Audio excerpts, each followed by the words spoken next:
Muy buenos días, tengan todos ustedes. Soy el doctor Eduardo Antonio Lara Pérez. A nombre de la Academia Mexicana de Pediatría y Médicos Unidos por México, les damos la más cordial bienvenida a este martes 27 de abril del año 2021 en Pediatría al Día. El tema de hoy va a ser leptospirosis, un problema poco diagnosticado. Y para ello vamos a tener dos conferencistas. El doctor y académico Jorge Phil Cortázares, que es pediatra infectólogo, profesor de la Universidad Autónoma de Baja California, miembro de la Academia Mexicana de Pediatría, miembro de la Academia Nacional de Medicina. Y también vamos a tener al doctor Manuel Azuara Figueroa, médico patólogo, profesor de la Universidad Autónoma de Baja California, patólogo del Hospital El Ciprés en Ensenada, Baja California. Y pues no queda más que darles la bienvenida a ambos y les cedo la palabra con todo gusto a nuestros conferencistas del día de hoy. Adelante, Jorge. Hola, muy buenos días. Primeramente quiero agradecer a la Academia Mexicana de Pediatría esta invitación que nos hacen al doctor Manuel Azuara y a un servidor Jorge Phil de participar en este programa de educación médica continua tan interesante a nivel nacional. Y obviamente quiero agradecer también a nuestro presidente, al doctor Roberto Calva Rodríguez, y a nuestro muy apreciado amigo, el doctor Ulises Reyes, por darnos la oportunidad de presentar el material que pues va a estar en el PAC de pediatría próximamente. Entonces, un agradecimiento a todas las autoridades y por supuesto quiero agradecer también a lo que son el grupo Médicos Unidos por México, que siento que es un grupo sólido, líder de la educación médica continua y con mucho gusto estamos aquí con ustedes. Pues bien, vamos a entrar en materia, vamos a empezar con el tema. A continuación empezaremos. Un minuto.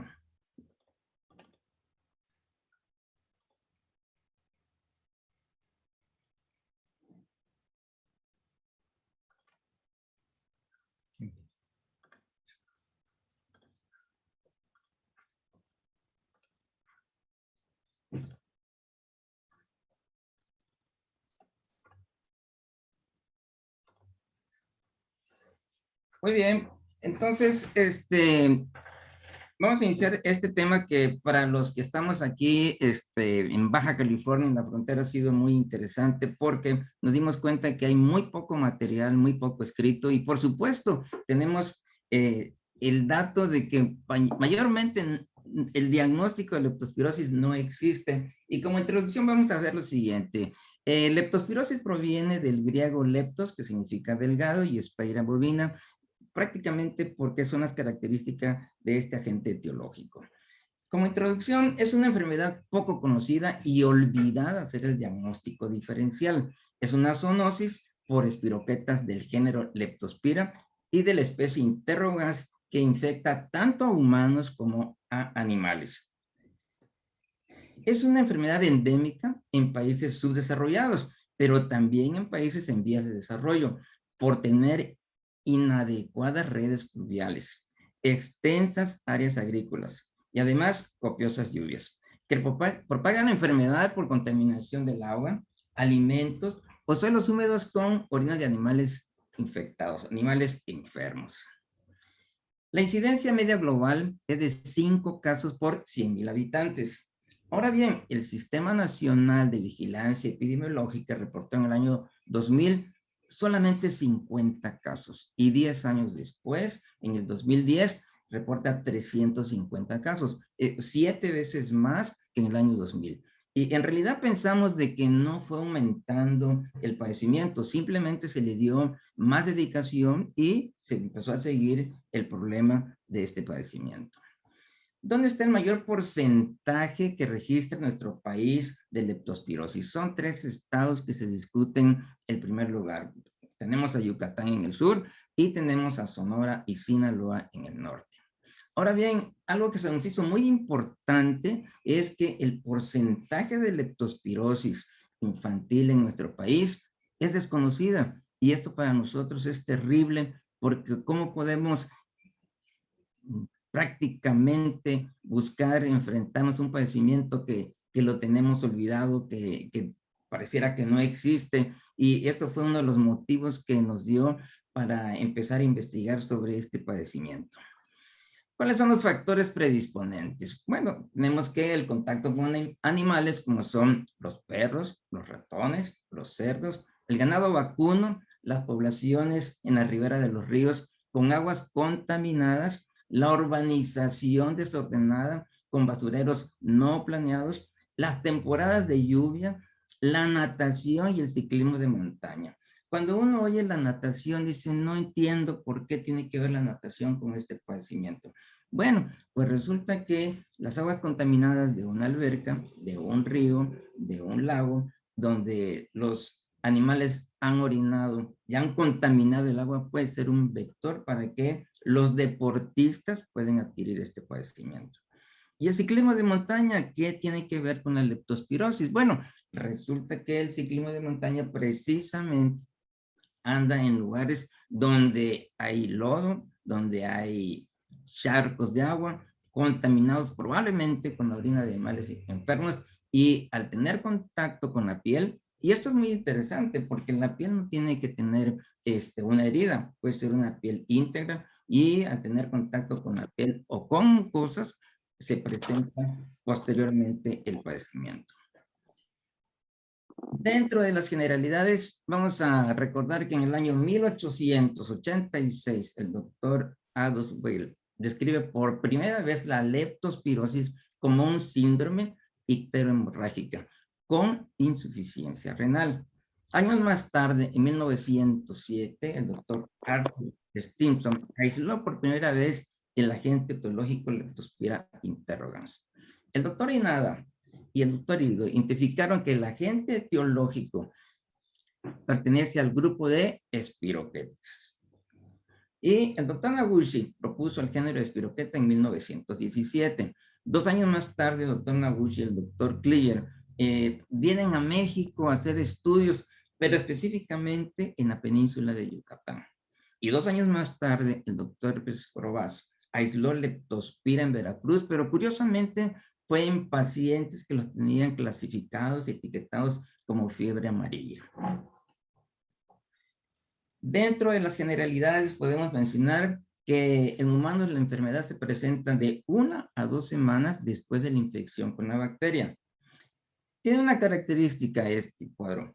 Sabemos que el 90% presenta una fase, pudiéramos decir, no benigna, pero no es la fase más grave, y tiene una duración aproximadamente de 7 días, caracterizado por fiebre y síntomas generales. Y este es el motivo por el cual el diagnóstico de leptospira se nos escapa de las manos, porque son síntomas varios que no nos llegan a una conclusión. Y posteriormente vemos que el 10% pueden evolucionar a un cuadro clínico donde está afectado tanto el hígado como el riñón. Se conoce como un cuadro ictérico o hepatonefrótico, llamado también como enfermedad de Will. ¿La disfunción a qué se debe? Bueno, pues se debe a una disfunción multiorgánica severa. La patogenia, ¿de qué depende? Bueno, pues va a depender del grado de vasculitis, de las células endoteliales, de la diseminación hematógena, afectación multisistémica y una respuesta inmune específicamente contra la bacteria. Esta enfermedad, también es importante mencionar, rara vez se considera un diagnóstico inicial en pediatría. No quisiéramos que fuera una enfermedad de primera intención, pero sí quisiéramos que fuera una enfermedad, cuando menos, de descarte cuando no encontremos los padecimientos más comunes. Pero ni siquiera esa ventaja tenemos. Absolutamente olvidado el diagnóstico, no consideramos una posibilidad, y de ahí que están reportados tan pocos casos a nivel nacional. ¿Cómo es la distribución? Bueno, la distribución es amplia, es mundial, es más frecuente en zonas tropicales, sobre todo cuando hay pobreza extrema. Cada año se presenta aproximadamente 1 millón de casos y alrededor de 60,000 defunciones. Es la enfermedad zoonótica que se considera con mayor morbilidad y además con el mayor número de mortalidad, sobre todo cuando tiene una relación, cuando ha afectado el aparato urinario, específicamente los riñones. ¿Por qué razón persiste la leptospirosis? Bueno, pues es por la colonización bacteriana constante en los túbulos renales de animales portadores de la enfermedad.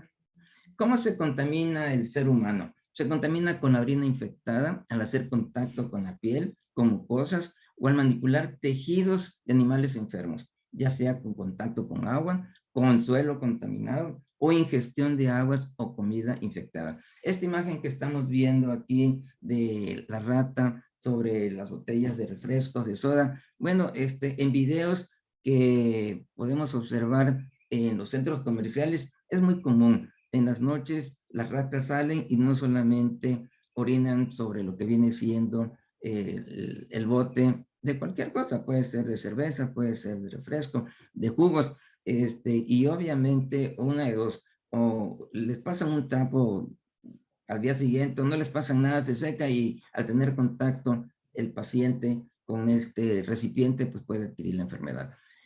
Bien, ¿cuáles son los reservorios principales? Pues son las ratas, son los perros, el ganado, sobre todo el vacuno y los cerdos. La enfermedad se encuentra durante todo el año, pero principalmente en las épocas de lluvia, porque es cuando se contamina con orina de animales enfermos y se propaga el padecimiento.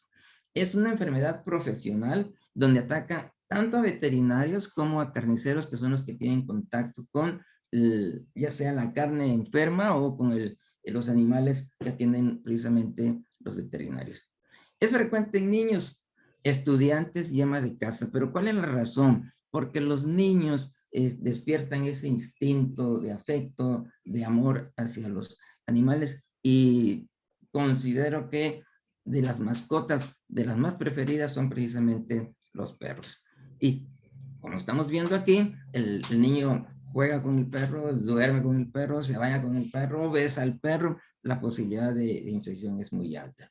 ¿Y por qué estudiantes? Bueno, porque es la etapa en donde el joven empieza a hacer deporte y tiene deporte acuáticos, ya sea la natación, el canotaje o en su defecto el ciclismo. Decíamos que sobre todo el ciclismo de descenso tiene contacto con lodo, con tierra, con agua contaminada y puede ser un factor predisponente. Dentro de la epidemiología podemos mencionar que la enfermedad aumenta de acuerdo a cómo va creciendo los niños. Y ya lo habíamos dicho, pues va creciendo el niño, va teniendo contacto con deportes acuáticos, con sus mascotas, y eso es un factor predisponente. ¿Cuál es la incidencia en México o cuál fue la incidencia en México en 2014? Bueno, pues esta fue de 0.09 por 100,000 habitantes. ¿Y cuál fue en 2018? Pues fue de 0.29. Vimos cómo se incrementó importantemente, igual por 100,000 habitantes. Algo que consideramos importante traerles, mencionarles, es precisamente lo que es la cero prevalencia en adultos. En la Ciudad de México, donde actualmente los habitantes de la Ciudad de México rebasan los 9 millones, se registraron el 3.9%. Y en un lugar tan pequeño como es Izamal, Yucatán, ahí se registró un porcentaje muy alto, el 80%. Bueno, ¿qué quiere decir un caso sospechoso? ¿Qué quiere decir un caso confirmado? El caso sospechoso es cualquier persona de cualquier edad con antecedente de contacto con animales y contacto con el agente y que puede presentar síntomas sugestivos de la enfermedad. Y un caso confirmado, bueno, todo caso probable, todo caso sospechoso, con prueba de laboratorio positiva y que el laboratorio, por supuesto, sea de toda la confianza del médico.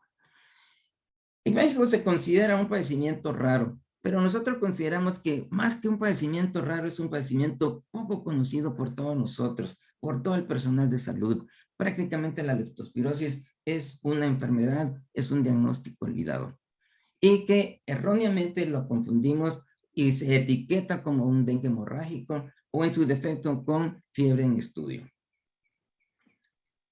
Dentro de la epidemiología queremos mencionar que pocos médicos conocen su sintomatología y además el rol tan importante de las mascotas.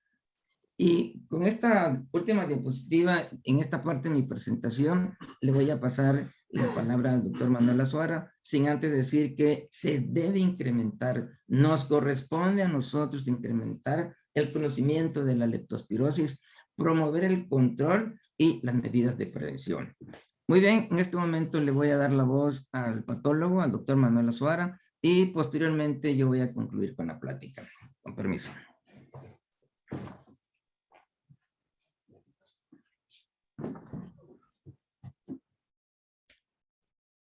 Buenos días, soy el doctor Manuel Azuara Figueroa, médico patólogo. Un saludo a todos.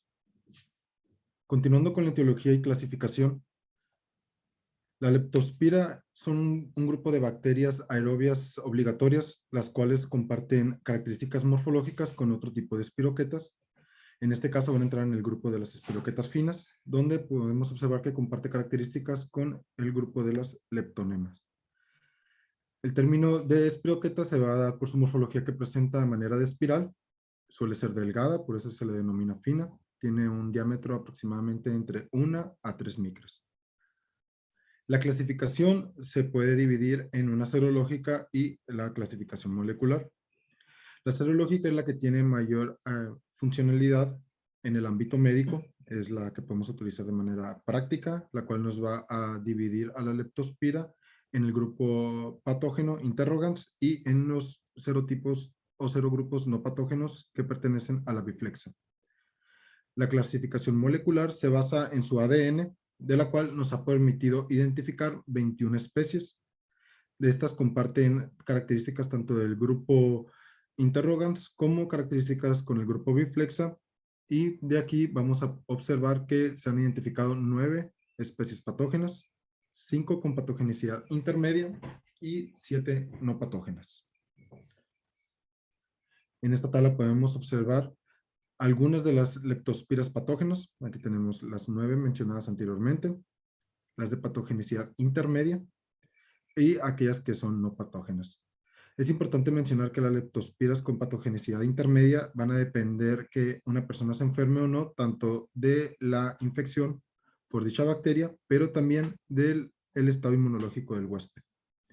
Otro dato importante es que, hablando de las leptospiras no patógenas, debemos identificarlas ya que en el caso de que se identifique algún animal con la presencia de dicha bacteria, no se debe de alarmar a la población, principalmente aquellos que trabajan con animales, como comentaba anteriormente el doctor Phil, ya que si alguno de las mascotas o animales de granjas presentan infección por cualquiera de estos serogrupos, no debemos de alarmarnos, no son patógenos para el ser humano.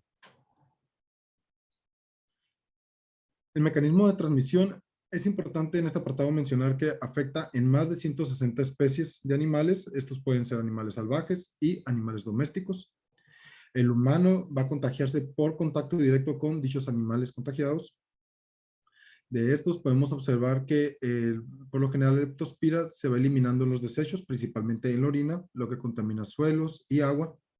Y este puede llegar a infectar a otros animales. Es como se continúa el círculo de contagio entre estas especies. Sin embargo, cuando llegan a estar en contacto con el ser humano es cómo se puede llegar a transmitir la enfermedad. A pesar de que la leptospira infecta a más de 160 especies de animales, debemos de reconocer como reservorios animales los siguientes grupos. Primeramente tenemos a los animales domésticos. De estos son los perros y gatos. Es un grupo muy importante ya que en la mayoría de los casos tenemos mascota. De ahí continuamos con los animales de granja y de estos el más importante es el cerdo. Y posterior a esto tenemos un animal que no tenemos un contacto directo con él, pero se encuentra en todos lados y el contacto es indirecto, el cual es la rata. Como habíamos comentado, la leptospirosis se va a transmitir o va a ser excretada mediante los desechos de los animales, principalmente la orina, y esto es porque una vez infectado van a presentar proliferación de leptospiras a nivel de los riñones, lo que va a permitir que sea excretada por la orina. Todo esto va a contaminar el agua y la tierra, donde puede permanecer por varias semanas. Esto es por la adaptabilidad ambiental que presenta dicha bacteria y le permite poder contagiar a otros animales que estén en contacto con ellas. Nuevamente, el ser humano, al estar en contacto con animales infectados, pueden presentar dicho contagio y el mecanismo de entrada va a ser mediante lesiones en la piel o lesiones a nivel de la mucosa.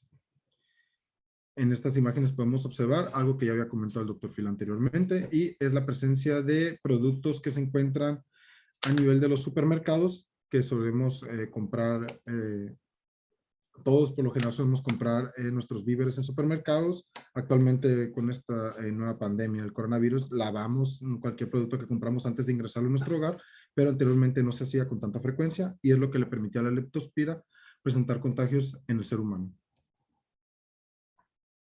Por todo esto, las comunidades urbanas improvisadas van a ser los lugares donde se van a encontrar el mayor número de contagios. Es importante mencionar que también en estas poblaciones es donde hay una menor disponibilidad de los estudios de laboratorio diagnósticos. Y como otro mecanismo de transmisión, también es muy importante mencionar los brotes epidémicos que se suelen asociar a desastres naturales. Uno de ellos son los reportados en Brasil, en los cuales se han identificado brotes posterior a las inundaciones. Los otros son los reportados en América Central, posterior a la temporada de huracanes, y por lo tanto también suelen ocurrir aquí en México. Hablando de la morfología, la leptospira es una palabra compuesta. Esta proviene del griego eptos, significa delgado, y del latín spira, significa espiral. Eso es por la forma que suele presentar dicha bacteria. Es una espiroqueta delgada con un diámetro de 0.1 a 0.3 micros. Suele ser larga, tiene una longitud promedio de 15 micras. Esta puede variar de 6 a 18 micras, pero por lo general alcanzan las 15 micras. Es una bacteria aerobia obligatoria y la podemos observar en estas fotografías de microscopía electrónica, en las cuales estamos apreciando la morfología real de dicha espiroqueta. Tiene esa forma en espiral que la asemeja mucho con un tirabuzón o un sacacorcho. También podemos observar su capacidad, su adaptabilidad ambiental y cómo suele adherirse a los tejidos. Son una de las características que presenta dicho microorganismo.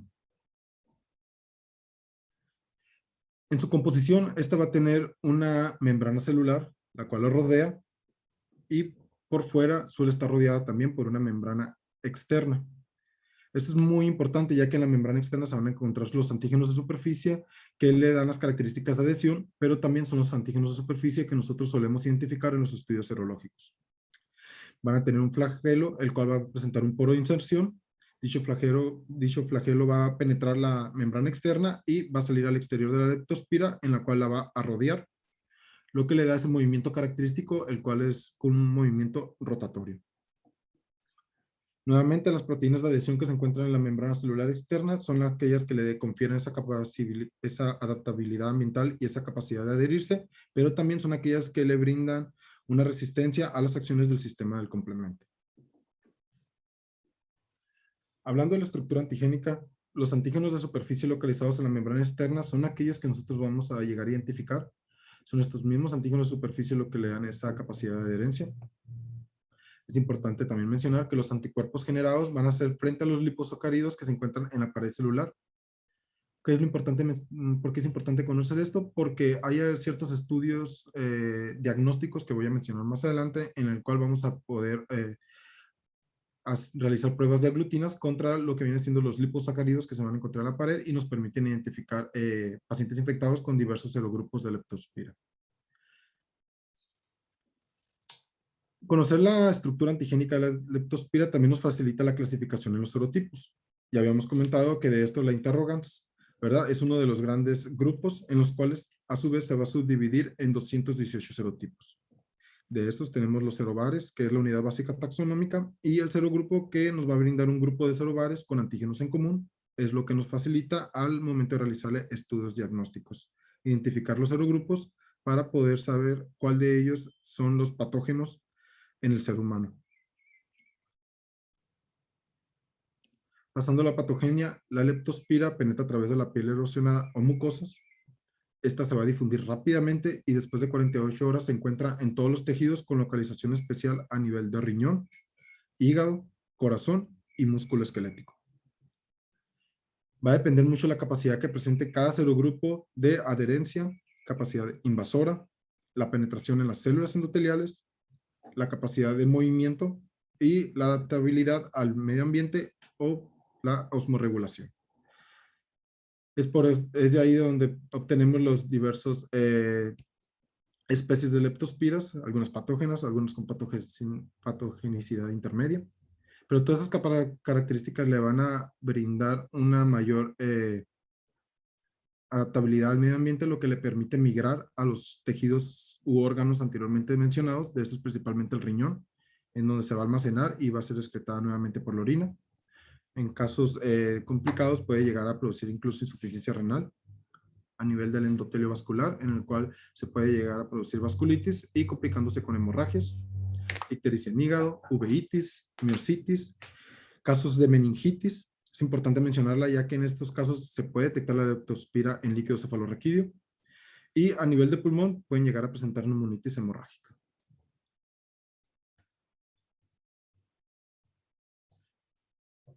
Por otro lado, debemos de mencionar que la leptospira presenta dos fases. Cada fase va a tener su estudio diagnóstico por laboratorio en la cual la vamos a poder identificar. Una vez que la leptospira ingresa al cuerpo, se va a unir al endotelio capilar. Esto va a producir un proceso inflamatorio alrededor de las paredes del vaso sanguíneo. Dicha vasculitis suele afectar al endotelio como una barrera, lo que permite que la leptospira ingrese al torrente sanguíneo, causando diseminación por vía hematógena, lo que le permite llegar a los diversos órganos. Esto se va a producir aproximadamente los primeros 7 días posterior al cuadro clínico y se le va a denominar fase septicémica. Es en esta fase donde podemos llegar a identificar la leptospira con estudios de cultivo a nivel sanguíneo.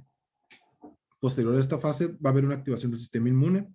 Sabemos que el pico de dicha activación suele ser entre los 7 y los 14 días posterior al cuadro clínico. Va a haber una aparición de anticuerpos contra la leptospira y va a haber una desaparición de dicha bacteria a nivel sanguíneo. A pesar de que la leptospira va a desaparecer a nivel de la sangre, esta va a permanecer en los órganos a los que haya alcanzado. Es importante nuevamente mencionar esta fase, ya que posterior a los 7 días ya no vamos a encontrar leptospira en estudios de cultivo en sangre, pero sí podemos llegar a identificarla por medio de otros estudios, principalmente a nivel del suero, ¿okay? Como son los estudios de aglutinación, entre otros. También va a ser en esta fase, posterior a los 7 días, donde lo vamos a poder llegar a identificar a nivel de orina o a nivel de líquido cefalorraquídeo en caso de presentar meningitis. Las leptospiras patógenas son resistentes a la destrucción por neutrófilos y macrófagos. Su principal resistencia va a estar dada por las capacidades de adherencia, de movimiento y la capacidad de osmorregulación. Para esto es importante mencionar que la especie que presenta mayor adaptabilidad ambiental es la Leptospira biflexa. Las proteínas de la membrana externa van a provocar hemólisis y de todas ellas, que son las que observamos en la imagen que les había mostrado anteriormente, la más estudiada es la LIP32, es la que más se conoce y de la cual se ha identificado con mayor frecuencia. Por otro lado, la activación de macrófagos va a estar dada por la vía TLR2 y TLR4, principalmente la de tipo 2. Recordemos que una vez que el CD4, el linfocito T CD4 le ha presentado el antígeno al linfocito B, este va a producir anticuerpos, los cuales van a opsonizar a la leptospira para que ésta sea fagocitada con mayor facilidad por los macrófagos. Sin embargo, se ha identificado que en huéspedes con alteración en la función de los TLR2 y TLR4 suelen presentar una progresión de la enfermedad grave. Por lo tanto, su función intacta es crítica para la supervivencia. De aquí es donde vienen los casos graves o es en aquellos cuadros donde se manifiestan con un cuadro clínico grave a pesar de presentar infección por una especie con patogenicidad intermedia, porque también es muy importante la función inmune del huésped. Aquí tenemos una imagen macroscópica. Este es un riñón de bovino, el cual está contagiado por leptospira. Podemos observar que las lesiones macroscópicamente se van a manifestar como lesiones blanquecinas de bordes irregulares. Suelen tener un diámetro aproximadamente de 1 centímetro. Dichas lesiones no protruyen, no son purulentas. Con el tiempo pueden llegar a producir retracción de la cápsula. Y aquí tenemos dos imágenes de microscopía óptica en la cual estamos observando los túbulos renales. La imagen de la derecha es una tinción de Wartin-Starry, donde estamos observando la presencia de espiroquetas en el borde apical de las células que revisten a los túbulos renales. En la tinción de la izquierda es un estudio con inmunohistoquímica.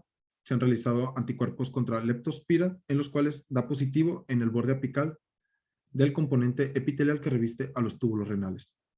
Este es el sitio en donde se va a almacenar la leptospira y es por eso que es excretada por la orina.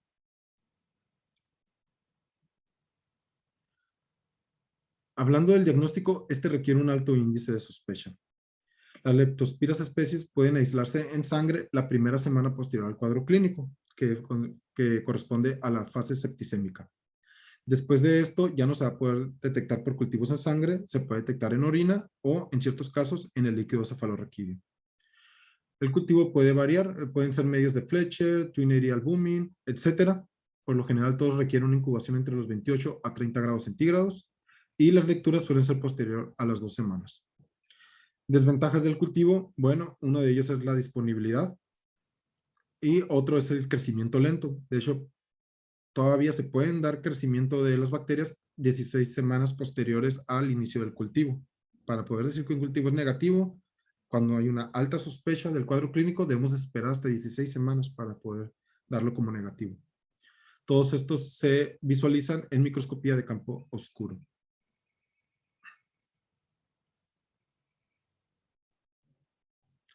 Recordemos que el campo oscuro es similar a lo que viene siendo una habitación oscura donde entra un rayo de luz y se pueden observar las partículas por lo que viene siendo el reflejo de la luz en las partículas que se encuentran flotando en el aire. Es similar a la técnica de campo oscuro. Se utiliza un condensador especial que bloquea la luz y solamente se va a observar las estructuras que proyecten la luz. Aquí podemos observar la presencia de las leptospiras con su movimiento característico y la manera en la que solemos diagnosticarla.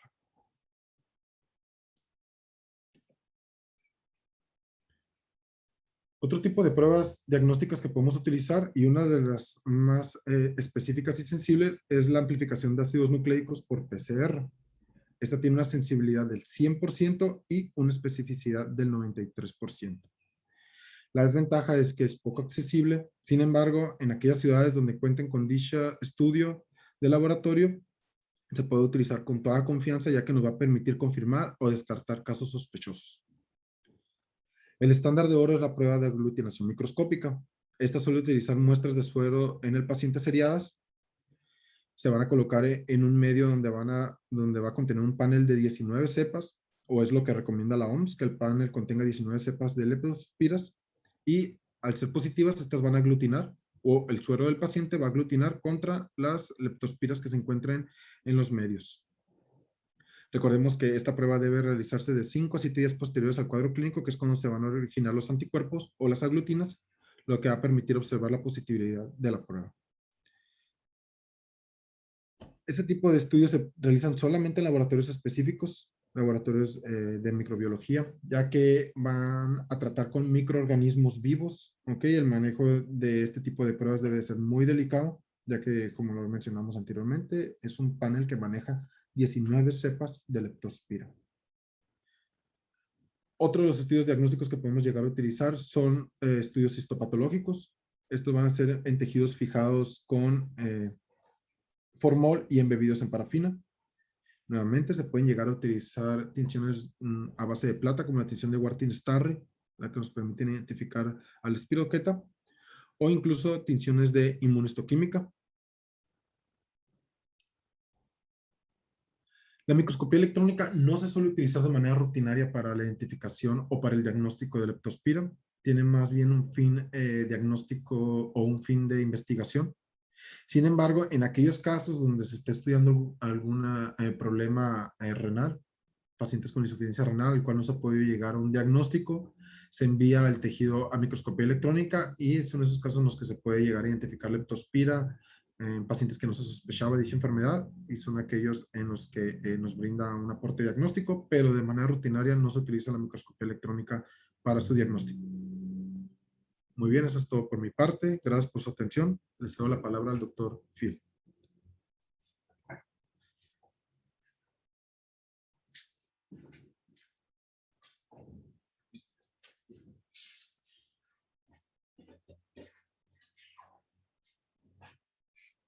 Muchas gracias, doctor Manuel Azora.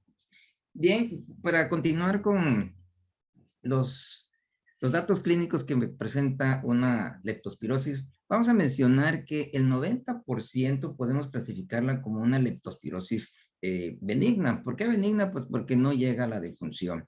Pero qué interesante, vamos a ver estos datos. Una leptospirosis anictérica ocupa hasta un 90%. ¿Y qué datos vamos a encontrar? Puede haber fiebre, puede haber cefalea, puede haber mialgias, calofríos, que son severos, vómitos, pero si somos ahora sí que neutrales, con este cuadro clínico, ¿a dónde nos lleva? ¿Qué podemos diagnosticar? Pues obviamente podemos diagnosticar o al menos tener posibilidades diagnósticas múltiples, pero con esto no llegamos a una leptospirosis. Ahora vamos a ver otros datos. Puede cruzar con mal estado general, puede tener también linfadenopatía, hepatomegalia, esplenomegalia, pues seguimos en las mismas, tenemos síntomas muy importantes, pero que se pueden encontrar también en una gran cantidad de padecimientos, y esto no nos orientaría a un diagnóstico de leptospirosis. Ahora, ¿qué características tiene cuando el paciente cursa con una meningitis? Hay tres rubros importantes que mencionar. El líquido cefalorraquídeo va a tener como dato una proteinorraquia, va a tener una pleocitosis, y el azúcar, la glucosa se va a mantener prácticamente normal. Ahora, cuando el paciente ha evolucionado en una forma tórpida, que presenta ictericia y que se clasifica como síndrome de Will, ¿qué es lo que vamos a encontrar? En primer lugar, hay que tener conciencia que es grave, que la mortalidad es muy alta, un daño hepático severo, un daño vascular realmente grave. Puede cruzar con fiebre, puede tener ictericia, puede tener también una piuria y alteraciones hematológicas. ¿Cuáles son las más frecuentes, las más características? Bueno, una hipoprotrombinemia, una trombocitopenia, una leucocitosis y una epistaxis.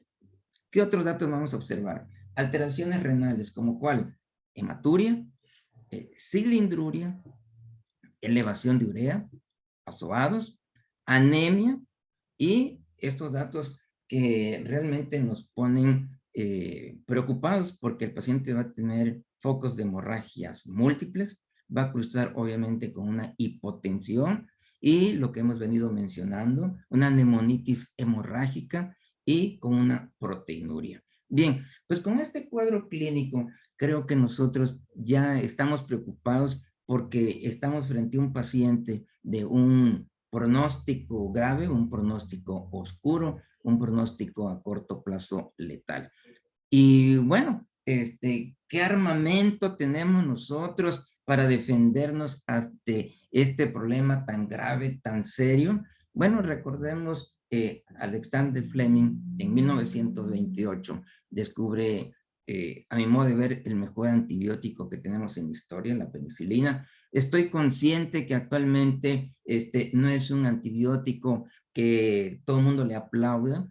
Sabemos de las beta-lactamasas, de las multiresistencias, pero sin embargo, creo que pocos antibióticos han estado vigentes como la penicilina durante 80 años. ¿Por qué digo 80 años si el doctor Fleming lo descubrió en 1928? Bueno, porque hasta 1941 fue con el doctor Florey y el doctor Chain, lo introducen a la clínica médica y empiezan a usarlo como un armamento para las infecciones.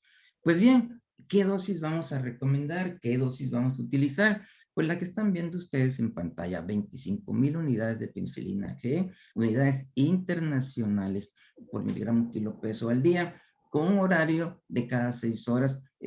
Aquí la situación es que obviamente tiene que ser por vía intravenosa. Cuando hablamos de ceftriaxona, recordemos que sus dosis oscilan desde los 50 hasta los 75 miligramos por kilo día. Aquí tenemos dos vías de acceso: la intravenosa y la intramuscular. Obviamente, un paciente que está en terapia intensiva, pues no vamos a utilizar la vía intramuscular, vamos a preferir la vía intravenosa. Y su tiempo de duración es el promedio de 10 días. ¿Por qué digo promedio? Porque si ustedes se ponen a revisar la literatura sobre leptospirosis, hay autores que dicen que puede ser un tiempo más prolongado, hay quien dice que hasta un mes, pero bueno, vamos a ser prácticos, y la indicación que nosotros presentamos el día de hoy de los 10 días. Bien, aparte de estos 2 antibióticos, todavía tenemos un arsenal terapéutico en 4 antibióticos más muy importantes que ahorita vamos a comentar. La cefotaxima. Bueno, sabemos todos que la dosis varía desde los 100 hasta los 200 miligramos por kilo día, con un horario de cada 8 horas, igual que la anterior puede ser tanto intravenosa como puede ser por vía intramuscular, con muy buenos resultados. Y llegamos a la doxiciclina, su dosis son de 4 miligramos. Estaría de acuerdo si alguien me dice que tiene otros datos, que no son 4, son 4.4 y que lo leyó en el libro del doctor Nelson. Estoy de acuerdo, pero estamos tratando de dejar una cifra práctica, son los 4 miligramos por kilo día, y sería una dosis total de 200 miligramos, repartidos en 2 dosis, que vendría quedando 100 miligramos 100 miligramos cada 12 horas, y el tiempo de duración sería el mismo esquema que hemos mencionado durante los 10 días. Tenemos aún la citromicina, que es un excelente antibiótico, con la característica, todos nos hemos grabado que la citromicina se maneja prácticamente 3 días. En este padecimiento lo vamos a manejar 4 días, y todos tenemos registrado que la dosis son de 10 miligramos por kilo día. Sin embargo, aquí el primer día va a ser 20 miligramos por kilo día en una sola dosis, y vamos a darlo posteriormente 10 miligramos por kilo día durante una duración de 3 días para que sumen los 4 días. Otro dato es que si el paciente no maneja, no tolera la doxiciclina, tiene una reacción de alergia, bueno, sería una excelente opción manejar la acitromicina. Y por último tenemos un antibiótico muy común, muy conocido, aún sin embargo puede ser una buena opción para el tratamiento, que es la amoxicilina. Sabemos que su dosis puede variar desde los 40 hasta los 100 miligramos por kilo día por 10 días. Obviamente vamos a utilizar la dosis extrema por control y por seguridad de nuestros pacientes. Vamos a pasar a otro capítulo importante. Ya vimos el tratamiento, ahora vamos a ver la prevención. Bueno, ¿cuál es nuestra obligación de nosotros como médicos con lo que respecta a este tema tan importante? Hay que evitar el contacto con agua y lodo contaminado, y sobre todo que lodo esté contaminado con orina de animales enfermos portadores de la leptospirosis. Yo creo que todos hemos visto una imagen como la que está ahorita en pantalla, y el agua es vida, el agua atrae, se nos antoja acercarnos al agua a ver qué hay, se nos antoja tirar piedras, se nos antoja meter los pies, y podemos también hacer una invitación para que la leptospira nos ataque y nos enferme. Entonces hay que evitar el contacto con el lodo, con el agua contaminada. Una obligación que tenemos, una obligación moral que tenemos los médicos es difundir programas para evitar la infección en zonas endémicas. Yo creo que si nosotros nos propusiéramos practicar estos términos que sabemos que es nuestro compromiso moral, tendríamos muchos beneficios, no solamente por leptospirosis, sino para muchos padecimientos infectocontagiosos. Bien, otro compromiso que tenemos los médicos es alertar a los deportistas. Los deportistas son gente muy entusiasta, son gente muy entregada, pero la verdad no tienen conocimiento al peligro al que se enfrentan. Hay que poner letreros, hay que hacer difusión, quizás por el periódico, quizás en el radio, y que alertar a los deportistas para evitar nadar en aguas contaminadas, para que no practiquen la natación como tal o el canotaje. ¿En dónde? Bueno, pues ya decíamos que los ríos con aguas contaminadas son un peligro, y no se diga cuando están en lagos, en lagunas, los deportistas en las albercas. Sabemos que el agua de alberca es el agua más sucia que puede haber, y puede transmitir en este caso el tema de leptospirosis, pero también puede transmitir múltiples parásitos. ¿Y por qué una alberca puede transmitir, puede ser un vector para la leptospira? Creo que infinidad de veces hemos participado en días de albercas donde hay niños con sus mascotas, con sus perritos jugando, y obviamente el perrito, la posibilidad de que orine dentro del agua, pues es muy alta y de esta manera poder nosotros adquirir este padecimiento. Bien, vamos a seguir con la prevención. Bueno, ¿qué es lo que recomendamos? Lo básico, y aquí estamos manejando que los trabajadores del cultivo de arroz, pero todos los campesinos, todos los que se dedican a talar árboles, todos ellos corren un riesgo muy alto de poder adquirir esta enfermedad por el contacto de tierra contaminada, agua contaminada, lodo contaminado. Entonces, lo básico que es lo que recomendamos, pues usar botas o botas de hule, guantes de hule, pantaloneras de hule, que todo sea impermeable, para que de alguna manera, bueno, demos cierta protección a los trabajadores para evitar que adquieran esta enfermedad. Profilaxis, bueno, sí sabemos que se maneja el rubro de la profilaxis. ¿Con qué lo vamos a hacer? Pues con la doxiciclina. ¿Y cuál sería la dosis? Pues 200 miligramos una vez a la semana. ¿Y a quiénes se los indicamos? Pues prácticamente pudiera ser desde los trabajadores del campo, pudiera ser también a los atletas, todos aquellos atletas que practican el ciclismo de montaña, el ciclismo, el senderismo, y ya lo hemos repetido muchas veces porque queremos que se nos quede grabado, el deportista está expuesto a adquirir la enfermedad, no solamente por convivir con su mascota, con el perro, sino también a la hora de hacer el deporte, a pasar por un charco de lodo, y sabemos que el senderismo es algo que contacto con la naturaleza, pero también sabemos que en donde se encuentra haciendo el deporte pueden haber animales que hayan orinado y hayan contaminado el agua y la tierra, el lodo, y ese es un factor para que las personas nos podamos enfermar. Y si ustedes ven un renglón, pues yo diría que un poco tímido, un renglón un poco que no se quiere dejar ver, dice, en niños no está indicada la doxiciclina. Bueno, nosotros fuimos educados de tal manera muy rígida, en donde las tetraciclinas, incluyendo la doxiciclina, no teníamos que usarla en niños menores de 9 años, prohibido por completo, ¿verdad?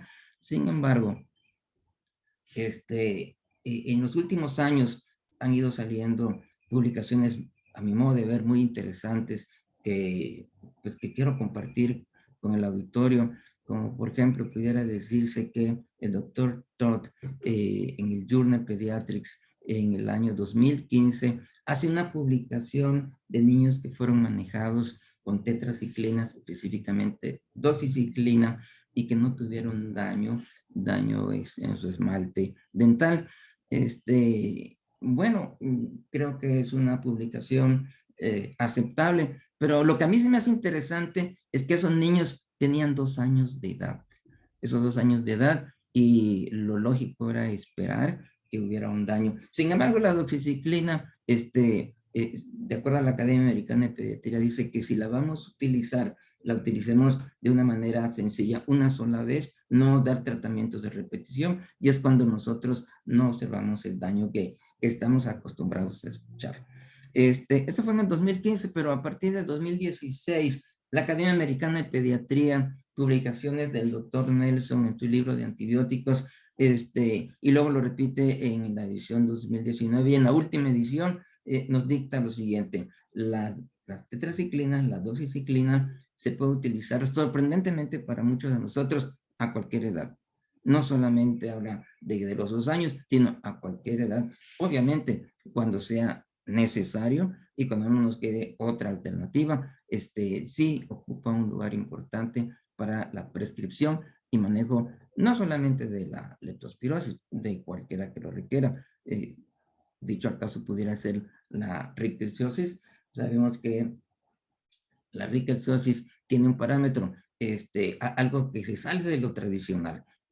La rickettsiosis nos dictamina que solamente tenemos 5 días para actuar, para dar tratamiento. Después del 5.º día, la posibilidad, el porcentaje de mortalidad se eleva enormemente y tenemos entonces solamente 5 días para actuar, para utilizar las tetraciclinas. Y como sabemos nosotros, el tratamiento de elección, cuando estamos hablando de riqueza, pues es precisamente la doxiciclina. Entonces tenemos que usarla, no nos queda otra oportunidad, porque si no lo usamos por el temor de que no llega a los 9 años, los resultados van a ser más graves, como pudiera ser la misma defunción.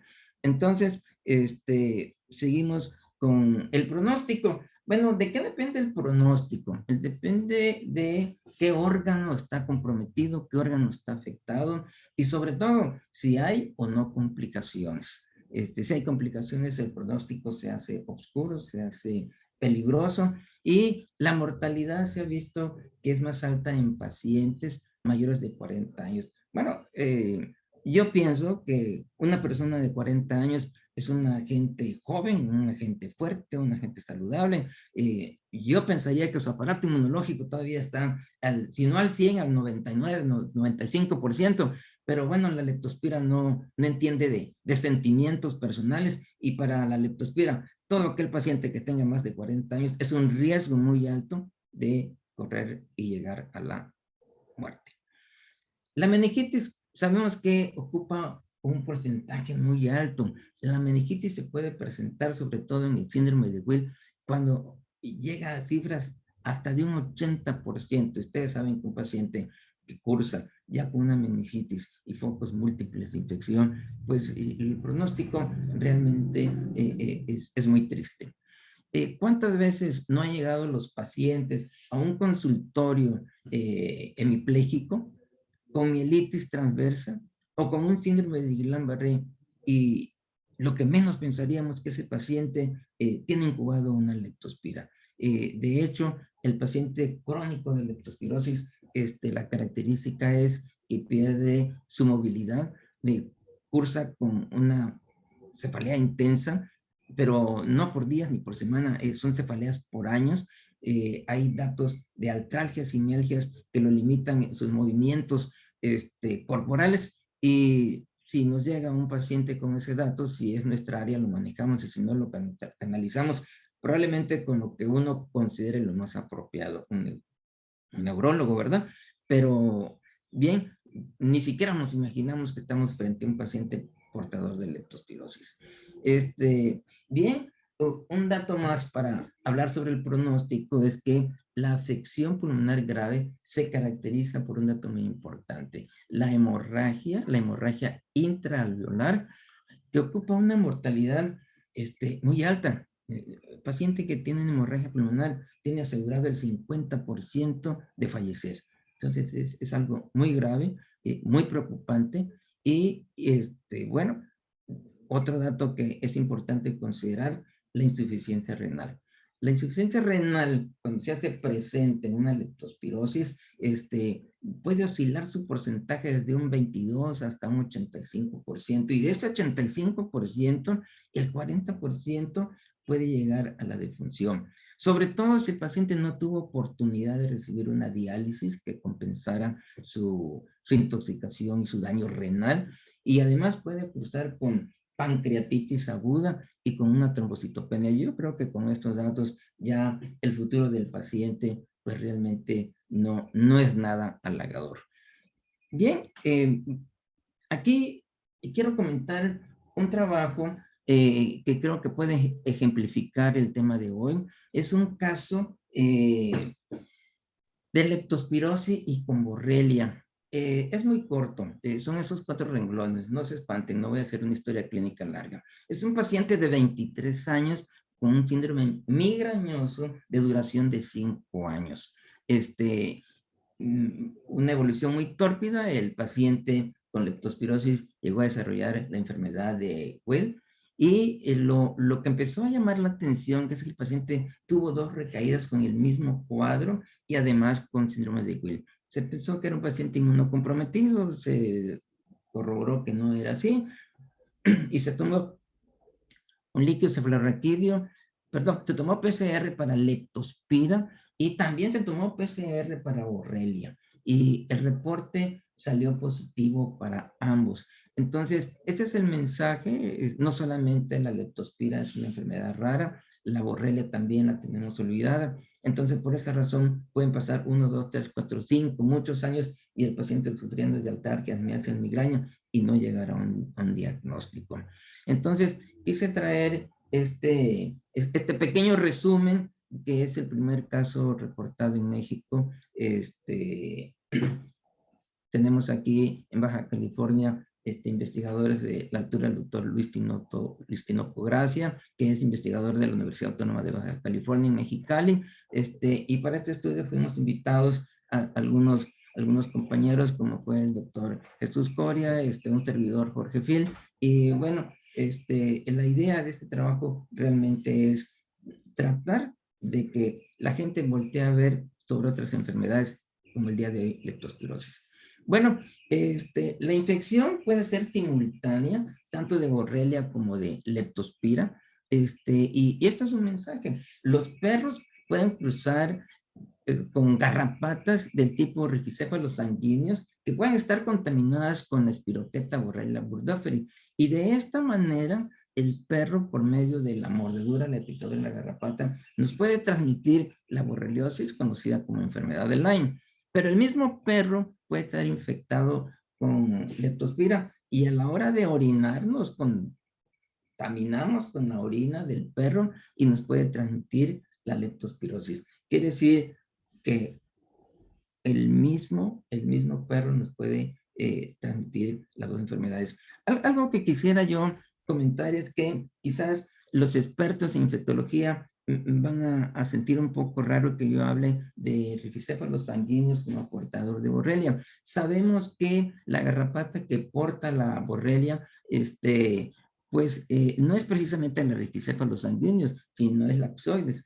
Pero algo muy interesante es que aquí en Baja California, por más estudios que se han hecho, no hemos encontrado la garrapata Psoides. La que sí tenemos en abundancia es la rifocéfalos sanguíneos, y un estudio en el que participamos para ver si rifocéfalos sanguíneos era portadora de Borrelia, pudimos confirmar, hicimos un muestreo de Mexicali, Tijuana y Ensenada, y para sorpresa de nosotros, la rifocéfalos sanguíneos, que prácticamente en la literatura no lo consideran como un vector importante, sí es portadora de Borrelia burgdorferi. Este es un estudio que llevó a cabo el investigador, el doctor Luis Tinoco, y algunos amigos de él que fuimos invitados a participar en este estudio.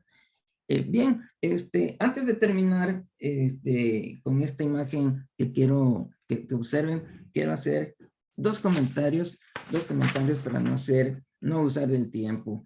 Uno, bueno, que la mejor mascota de los niños y el mejor amigo del hombre puede ser que es el perro, puede ser un vector muy importante para la leptospirosis por medio de la orina enferma, la orina infectada.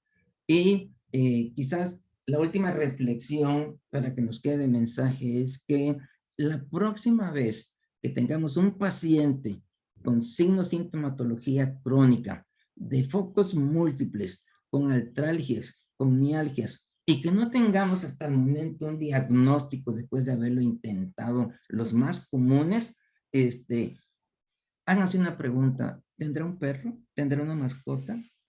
¿Convive con él? ¿Duerme? ¿Se baña con él?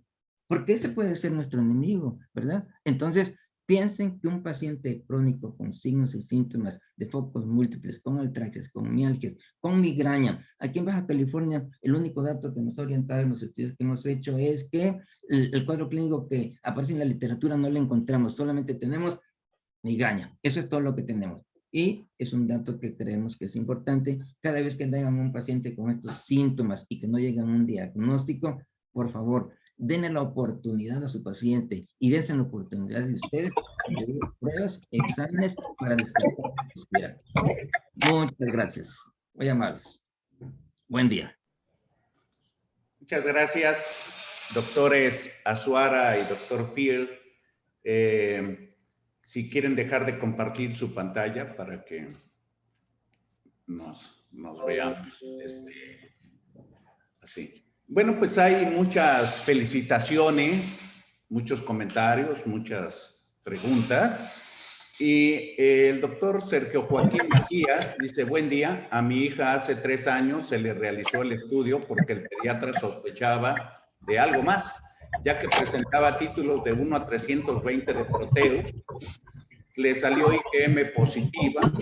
No realizamos estudios todos en la familia y aparte mi esposa salió con IgM positiva. ¿Tiene algún comentario para eso?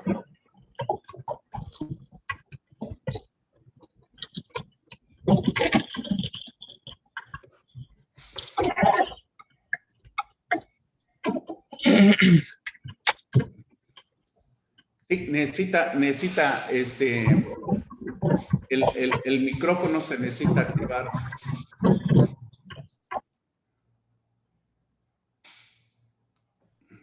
Ahí está. Listo, buenas tardes. Buenos días, perdón. Nuevamente, doctor, repítame, me perdí en un detalle de la pregunta. ¿Le detectaron a su hija? Sí, dice que le salió positiva, se había sospechado el leptospira, salió positivas el Proteus 1 a 320 y después se realizaron estudios todos en la familia y la esposa, la madre del paciente, salió con IgM positiva. Ok, bueno. La IgM, como sabemos, nos habla de actividad.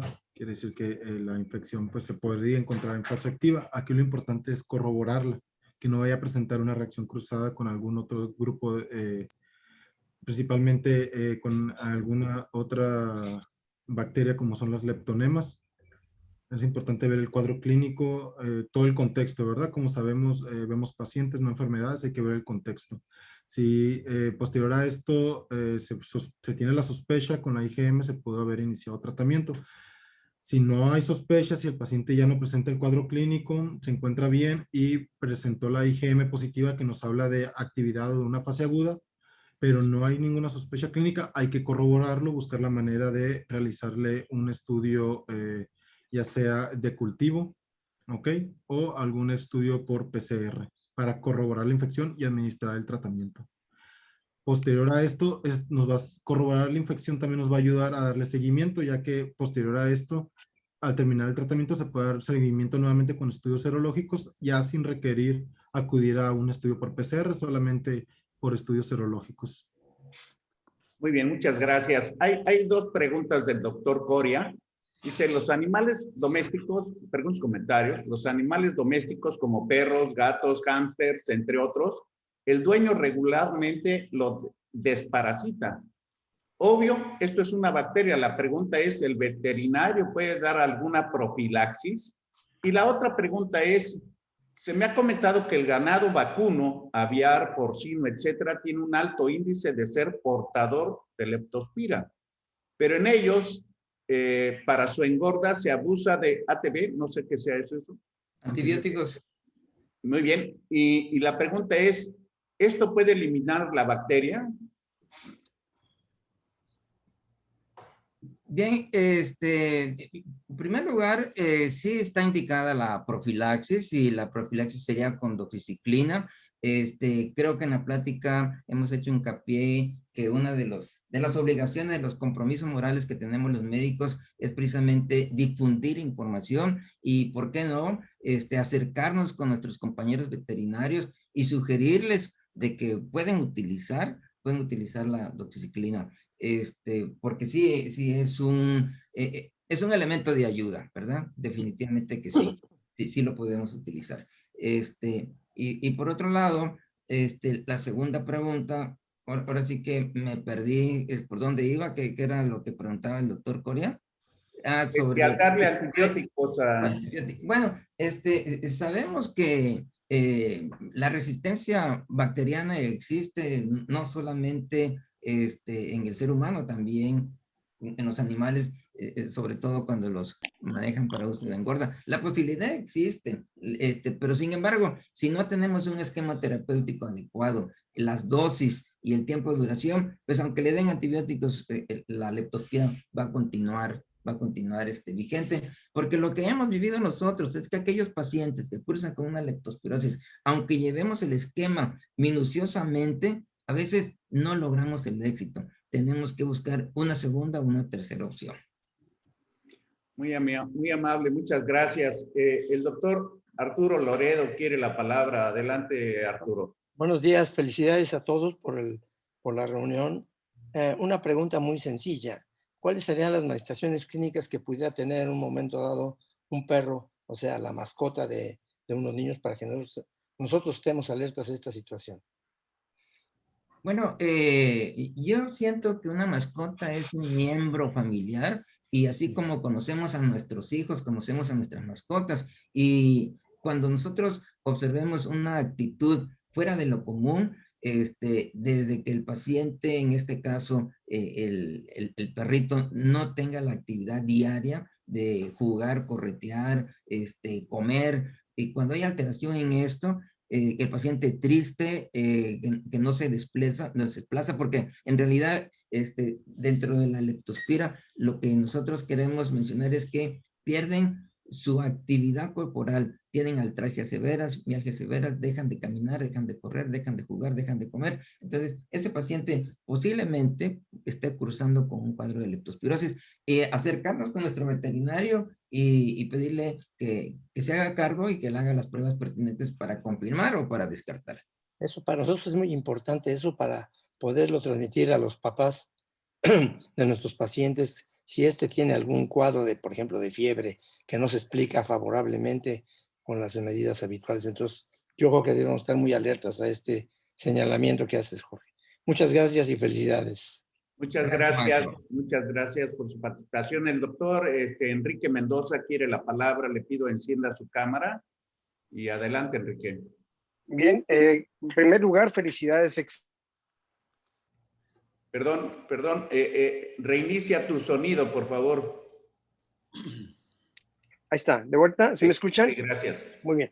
En primer lugar, excelente disertación. Jorge Field, excelente, de veras ya te conocía y esto confirma que de veras dominas el tema. Y el patólogo también habló maravillas, ¿sí?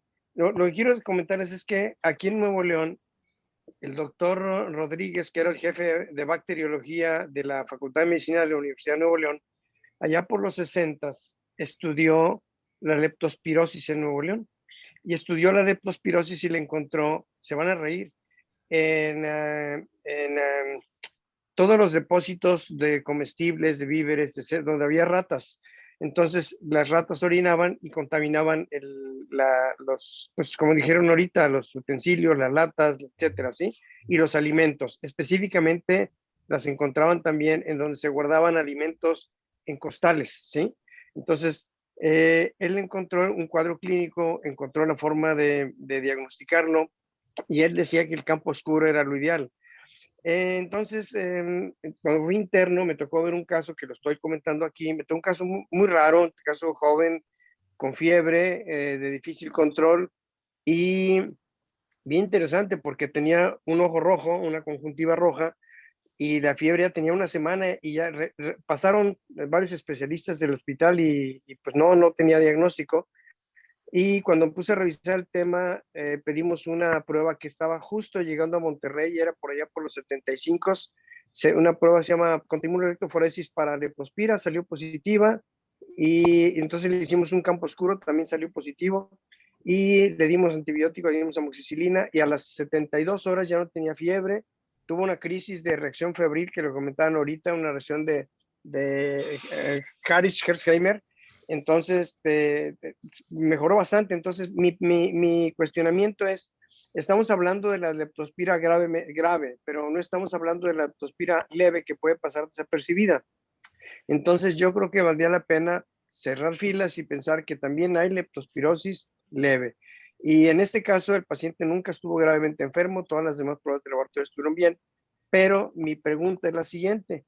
Con relación a esto, los niños que tienen mascotas y cómo, ya lo comentó el doctor Loredo Abdalá, cómo sospechar que el niño tiene el animal tiene alguna enfermedad, ¿verdad? Entonces, a mí se me hace un poquito complicado en un animal diagnosticar una enfermedad como estas. No sé qué opina Jorge. Sí, doctor. En primer lugar, gusto en saludarle, muy amable. Mire, creo que precisamente estos foros, de eso se trata, de sensibilizarnos y hacer un poquito de investigación clínica con nuestras mascotas y con nuestros pacientes, porque no es un cuadro clásico. Decíamos que el 90% de la leptospirosis cursa con síntomas generales que inclusive puede pasar desapercibido, como usted acaba de mencionar. Pero si el paciente, en este caso, la mascota, cambia su actitud de no comer, de no jugar, que esté recluido en un rincón, cuando que a las mascotas solamente ven niños y como si le pusieran batería, empiezan a jugar, a corretear, ladrar. Y si no tienes actividad rutinaria, bueno, tenemos que acudir con nuestros amigos los veterinarios y decirle, hazle una prueba sobre leptospira o de ricketsiosis, de babesiosis, algo que pueda estar dándole explicación a la actitud de mi cachorro. Pero prácticamente es el cambio de actitud que normalmente tienen las mascotas, que ya dejan de estar activos. Ese sería el mensaje. Ok, perfecto. Gracias, Jorge. Muchas gracias, muchas gracias. Pues hay muchos comentarios, hay muchas felicitaciones. Creo que no vamos a terminar y ya nos pasamos del tiempo, esa es la verdad. Entonces yo quisiera, por favor, un mensaje final de parte del doctor Phil, de parte del doctor Azuara, un mensaje final, una recomendación antes de cerrar la transmisión. Muchas gracias, doctor. Mire, yo creo que un paso que debemos obligatoriamente dar es recordar que la leptospirosis existe. Recordar cómo nos enfermamos, contacto con agua de albercas, que es lo que habitualmente todos pues convivimos, los deportes como es la natación, andar, el senderismo, andar por el lodo, por el agua sucia, y no esperar un cuadro fatal de leptospirosis para pensar en ella. Todo aquel paciente que tenga artralgias, mialgias y cefalea, que es lo que nosotros hemos visto en Baja California, solamente hemos tenido pacientes con cefalea y no hay manera de descartarlo con todos los estudios múltiples, y pensamos en leptospirosis y afortunadamente hemos podido llegar a su diagnóstico. Le voy a dar la palabra al doctor Manuel Azuara para que haga un comentario. Muchas gracias. Primeramente, hay una pregunta acerca del cloro en la alberca. El cloro sí elimina la leptospira, igual que, como sabemos, ¿verdad? Elimina varios microorganismos, no solamente bacterias, también virus. Sin embargo, sabemos que el cloro pues debe utilizarse en lo que son dosis adecuadas y en tiempo adecuado, porque el cloro, una vez expuesto al sol, pues se acaba su efectividad. ¿Ok? Es una de las preguntas que estamos leyendo en el chat. Si lo elimina, ok, pero principalmente utilizado de manera adecuada, y como ya dijo el doctor, en días donde la alberca esté muy concurrida, que haya un gran número de personas dentro en un área muy pequeña todavía, ¿verdad? Se puede aumentar el riesgo de contagiarse. No solamente es en el cloro, no solamente es dentro de la alberca, también puede ser en los alrededores del área de alberca. Pero por el momento sí lo elimina. Hay un artículo publicado allá en América del Sur donde de hecho se utilizó este método para comprobar si se eliminaba la leptospira con el cloro. Por último, mi mensaje es acerca del área que me tocó exponer, de los estudios diagnósticos. Muchos de los estudios que yo comenté, es inevitable hablar de las desventajas, la poca accesibilidad, el coste que tienen estos estudios, pero recordemos que cada quien estamos ubicados en una parte o en una ciudad diferente de la República Mexicana. Si algunos de ustedes llegan a identificar un laboratorio que se realice ya sea aglutinas o estudio de PCR, ustedes ya tienen el laboratorio identificado y ya pueden empezar a mandar pacientes, ya sea en su ciudad o en una ciudad cerca. No por estas desventajas que yo comentaba, nos vamos a desanimar en buscar dicho infección. Y ese es principalmente el mensaje que les quería transmitir. Muchas gracias, doctora Azuara. Pues definitivamente quiero mencionar que este video va a estar en el canal de YouTube de Médicos Unidos por México en unos minutos más. Ahí lo pueden consultar y volverlo a ver. Va a estar a su disposición de manera pública por parte de Médicos Unidos por México. Y quiero agradecer al doctor Jorge Phil, al doctor Manuel Azuara, su excelente presentación, muy clara, muy extensa y muy práctica. Y nada más quiero precisar que la leptospirosis, como muchas enfermedades, tiene que hacerse diagnóstico en el primer contacto. Ahí tiene que estar la curiosidad clínica y siempre un diagnóstico temprano hace que el pronóstico mejore. Hubo una revisión en el 2015 que ya lo ponían a la leptospirosis como una enfermedad reemergente y no es tan rara, porque mencionan que hay 5.1% por cada 100,000 habitantes, lo cual lo hace pues con una prevalencia importante. Entonces, ojalá que sirva esto para que todos nosotros, los que vemos pacientes en un consultorio, estemos alertados y siempre preguntarnos cuando algo no evoluciona lo esperado, con toda la información que nos han dado el doctor Field y el doctor Azuara, si esto no se tratará de una leptospirosis. Muchas gracias a todos. Muy buen día. Gracias.